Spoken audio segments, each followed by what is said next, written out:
Hi folks, I'm just going to do a wee demonstration video on the operations of your new van. So we'll just start here on your control panel. And this is up beside your hob door.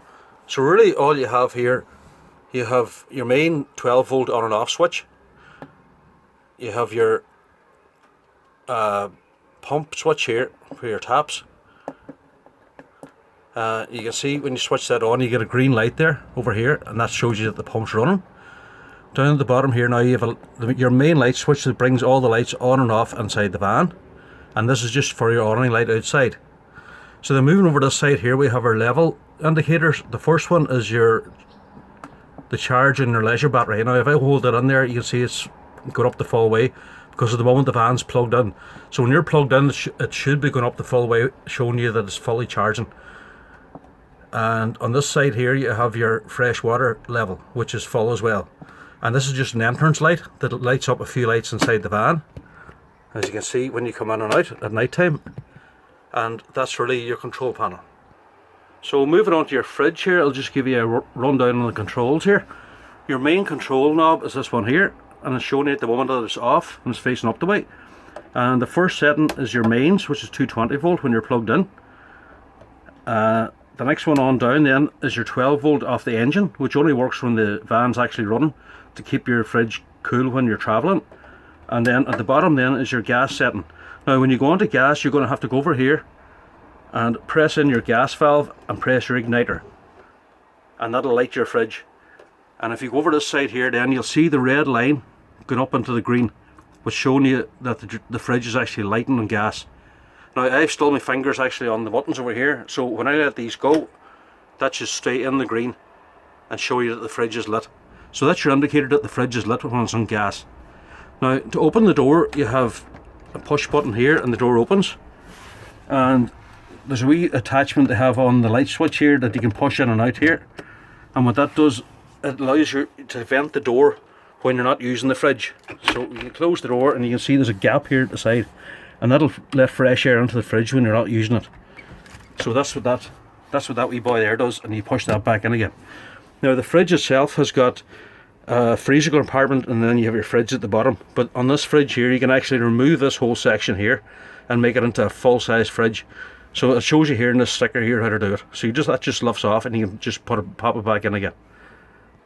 The only other thing in the fridge is your temperature control, which is this one. So on whatever mode you're on, you can pick your temperature inside the fridge. So moving on to your grill and oven and hob, which is all the one unit. What you have here are all your knobs at the front, and they show you what each one's for. This is for your oven. This is for one of your rings. This is the other ring, and over this side here is your grill and the third ring. And what you have 3 rings and a pot stand here at the back. Now there's an igniting switch here, and that sparks all the appliances. It does the grill. It sparks inside the grill, and it sparks inside the oven as well. Now there's one facility that they have on this. If you light the gas, I've now lit the back ring here. On the actual lid itself, there's an automatic shut-off valve. So when you bring down the lid, you can see it switches off the gas, so that you don't put the lid down on top of a lit flame. So that's just a wee safety feature. But you'll find you're going to have to have that up fully for the hob to operate. Now what we're looking at here is your control panel for heating your water and heating the van. It's all on the one unit. And what we're looking at here is that this top one here, along here, is your water heating, and the bottom section is for your van heating. So we'll start off with the water heating, and what you do is you just press this button and you can see the wee symbol scrolling across. Now the first symbol is a wee frost symbol. Now what that does, it explains it on page 20 in the book. What that actually does is operates the frost protection on the heater for 3 days. But there is a manual lever on it as well for emptying the water heater of water and for draining your van. And we prefer that you'd actually use that in this here facility here, because it only works for a couple of days and the heater has to be switched on. So you can ignore that really, but it is explained in the book on page, I think it's 22. So we can go along here, and what you can see here are the first symbol there is for one element of electricity, and the next one is for 2 elements of electricity. The third one is just gas. You see the wee gas symbol on its own. And then the next one is gas and one element of electricity, and the last one then is gas and your 2 elements of electricity. So what you can do is you can actually mix them if you want to heat the van up fast, or you can run it on gas on its own, or you can run it on electric on its own. So on electric on its own, you can maybe put it onto the 2 elements. On gas on its own, you would put it onto the gas flame. And if you want to mix it, then you can mix it with either 1 element or 2 elements. So we'll just leave it here at the moment. We'll put it onto gas and we'll see what happens. You'll see that wee flame there going a bit dim, and that's the way it should go. And once you're running for a while, you'll see a little green light coming up here in the corner, and that's normal.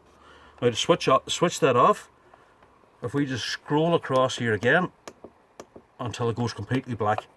Now when that's black there, now the water heating is now off, and you can see the wee symbol in the corner flash there for a second. That's just the cooling down mode. So if that comes on and off, don't worry about it, but it'll come on when it's operating. So that's the water heating. On the bottom here is your space heating, which is heating the van, and it works the exact same way. If we just press this button here, we'll see the symbol starting to scroll across. Now in this one here, you can see there you have 3 elements. You have 1, 2 or 3 of electricity. You have gas on its own, or you have gas and 2 elements of electricity, and then you go back then to the heater actually being off. So we'll switch it on here to gas, which is that one, and you see the wee light lights up, and then it goes dim as the heater fires up. And the only other thing we have on this one here now that we don't have on the top is the temperature inside the van, which is the little yellow dot there that's moving up and down. So you can try whatever temperature that suits you, and it all really depends on the size of the van and really, I suppose, the temperature inside as well. But you can mess about with whatever temperature suits, and what happens is the boiler will actually cut in and out. So it'll run, it'll cut out, and it'll come back on again as the heat's required. So to just switch that off again, we'll just move this across here until the screen goes blank. Now this little orange one will always stay on. That'll always be there, so don't worry about that. So now we're underneath your seat here, and what we're looking at here is the pipework going into the water heater. And what we have here on this yellow valve is your dump valve for draining the water out of the water heater. Now at the moment it's closed, and to open it, we open it that way, and that'll drain all the water out onto the street. So we'll just close that again. And how that operates is you will open that, which is that way, and you open all your taps in between hot and cold, and make sure your pump's off, and all the water will drain out through that. Now in the very severe frost, we would recommend that you'd actually blow through the taps a bit once you have all these things open, the taps open and that valve open, just to blow any excess water out of the pipework. The only other thing here, there's a gas valve, but that's on. You can just leave that on and switch off at your tank. The only other thing that might be interesting here is there's a 25 amp fuse, inline fuse here, and that's your charging fuse. That's going directly out to the battery, which is in that box. We'll see that outside. If the van at some stage doesn't charge properly, have a look at that, and I'll show you where the rest of the fuses are now in a second. And in here you have your power lead, and those there are winter covers for your fridge. So here now underneath the opposite seat you have your main control box for the van, and what we have here is your 220 volt, which is your mains coming in and all the different trips, and at the bottom then you have all your 12 volt fuses, and they're all sort of labelled there. You can see a little explanation on the box itself of what each of these do. Now these ones here are they're very similar to what you have at home. They trip down and you push them back up to reset. This is your main breaker here, and you can press that button to test it, and it should shut down when you're plugged in and push it back up again. So they should all normally be up. So a few other wee features in this van that you mightn't have seen before. We have a new type skylight here, which you wouldn't see in too many vans, and the way it operates is you pull that bar down and actually push the skylight. So what you're doing really is just pulling it down. Now once you've used it once or twice, you'll understand how it works, but you just actually pull that down to disengage and it slides up and down. So it's just something that you mightn't have seen before. We're just moving into your bathroom here. Just a few wee things. You have a push button stopper. It's just a wee spring loaded one. It just springs up and down. Your fancy shower head.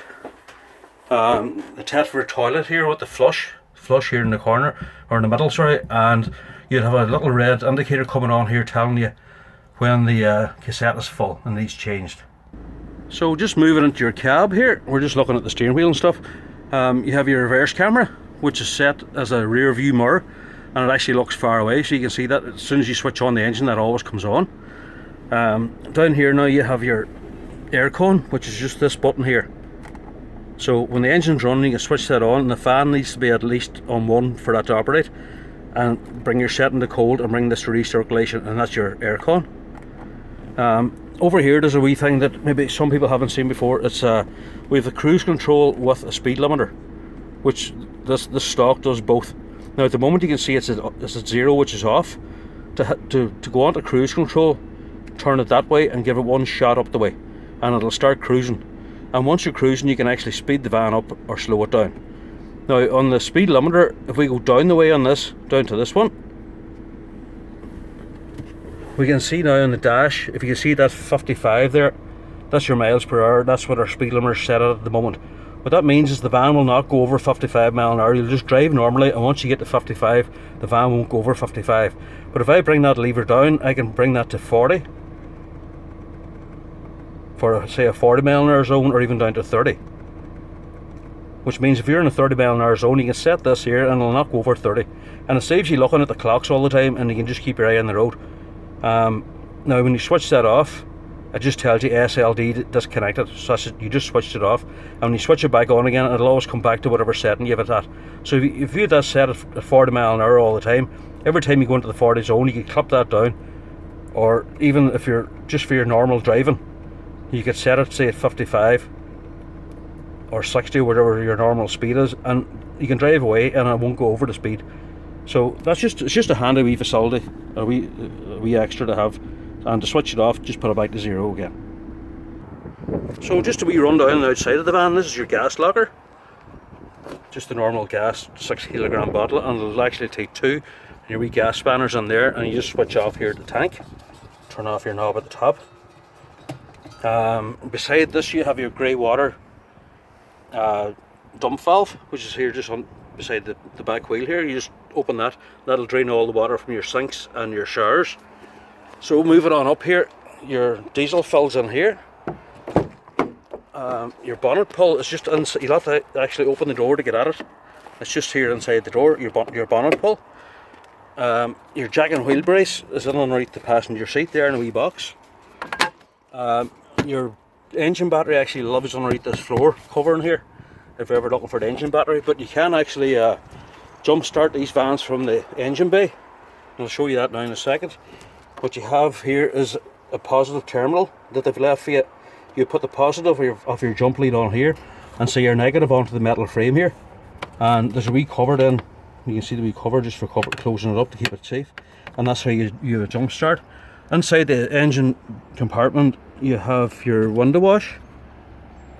This is your engine water, your brake fluid, your oil cap here, and this is your dipstick here.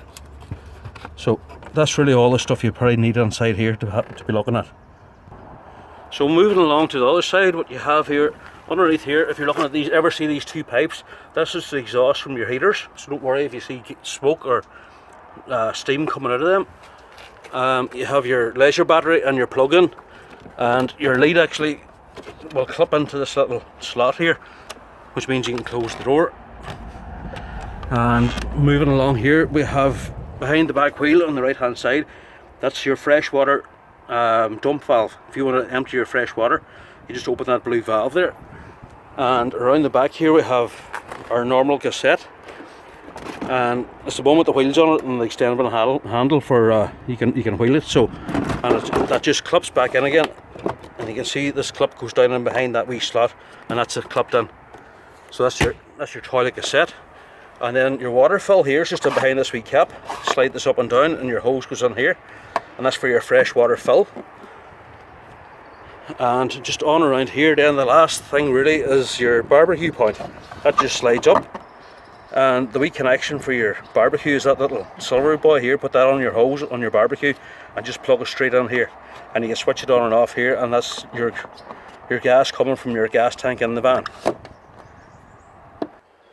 So the last wee thing, I have your TV wired up, and it's in this box here. There's cables and all on it now, and it's just a matter of plugging it into the wall here, just behind me, just in there. And the area all's working on the van, and you have your fold-up table and a few cab mats, and then actually in that box there you have your TV. It's a mains lead that you can use that TV in the house. So I think that's everything, folks. Thank you.